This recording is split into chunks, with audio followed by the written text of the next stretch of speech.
Joining me now, three of my favorite radio talk show hosts from KCMO in Kansas City, Chris Stigall. Chris, how are you? Lou, feeling good. Happy St. Pat's. And to you. In Washington, D.C., from WHFS and WPGC, Guy Lambert. Good to have you with us, Guy. Hey, Lou, thanks for having me. And in New York City, from WABC Radio, what's the name? Mark Simone. How the heck are you, Mark? Great to be back. Good to see you guys. Let me just say, we're watching something sort of amazing on these AIG bonuses. There's a mystery tonight as to what happened with the Snow Amendment that would have constrained this sort of thing in the stimulus package. It's curious how the Dobbs amendment was added, which he now denies he did. It seems like no one knows what's happening with trillions of dollars, Mark, in stimulus packages or how bonuses get permitted. Well, first of all these guys, Republicans, Democrats, White House, Congress, they knew about these bonuses. We always have these bonuses. Chris Dodd gets that. It's a Wall Street deal. It's a Wall Street deal. Let's go back to Elliot Spitzer, who chased Hank Greenberg out of AIG years ago. Who knows, had he stayed, maybe we wouldn't have had this meltdown. He was a pretty good CEO. And also, they're going to tax to death these guys to get the bonus back, even though it's the London office, and most of them are British citizens. Yeah. I don't know how you tax them. Well, I'm not sure how you, with a constitution like ours, I know it's honored in the breach more these days, but, Guy, I mean, isn't it kind of unconstitutional to tax retroactively? Hey, Lou, well, plain and simple, you know, when you buy a house, you sit down and you do what? You look at the paperwork before you sign it, don't you?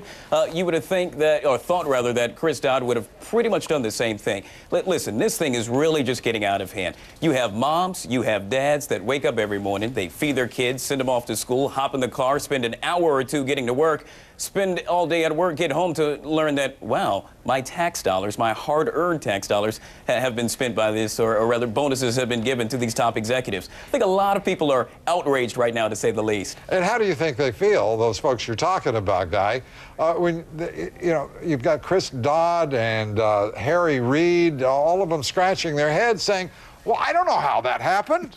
I mean, what do you think, Chris?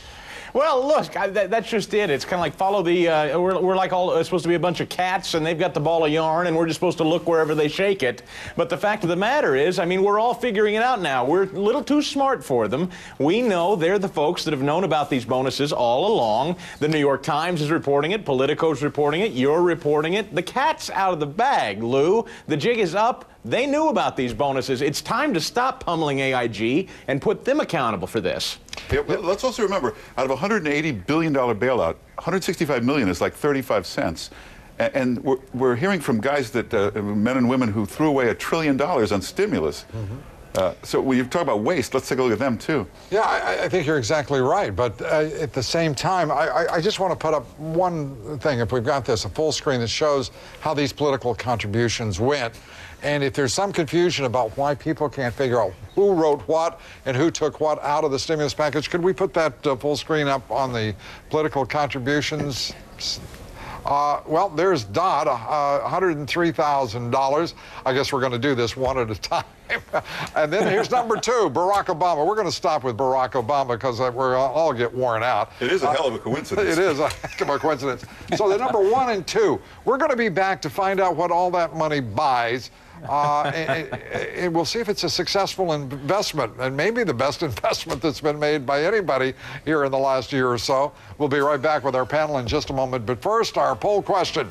Do you believe we should immediately dispense with the too big to fail policy? We'd like to hear from you. Yes or no? Cast your vote at LouDobbs.com. We'll have the results here later. I remember back, we're talking about the stimulus, all of these questions about this.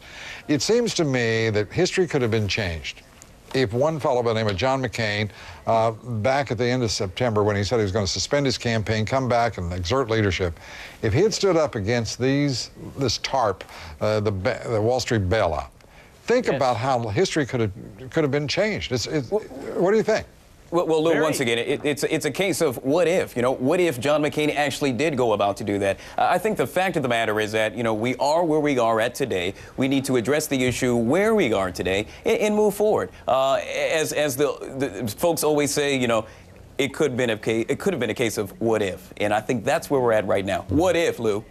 Yeah, But go ahead. Well, Lou, just that the only thing is that moment in time, in history, set in motion the standard we find ourselves in today. That was the moment John McCain could have made his mark and said, just based on his pork stance alone. Remember, despite it being a disastrous bill, it was loaded with pork. It was full of earmarks. Hey, that was a campaign promise he said he'd vote against, and he didn't. Yeah, they had to add $150 billion in pork to get it through. This time they didn't need any extra. They built the pork right in. But nobody's explained to me why you have to spend all $1 trillion in one bill. Why can't you do it incrementally? Why can't you try 100, 200 billion, see how that works? Well, see, I think the incremental thing kind of worked because they had $787 billion in the stimulus package this time, but then they also added $410 billion in omnibus spending.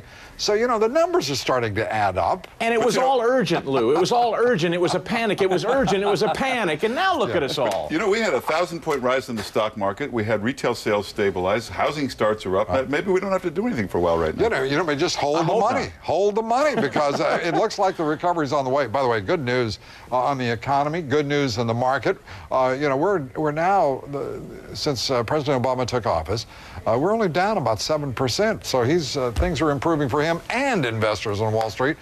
Hallelujah. Thank you, gentlemen. We appreciate you being with us, Mark. Thanks. Thank you so much. Thank you. I Thanks, Lou. appreciate it. Chris, thank you.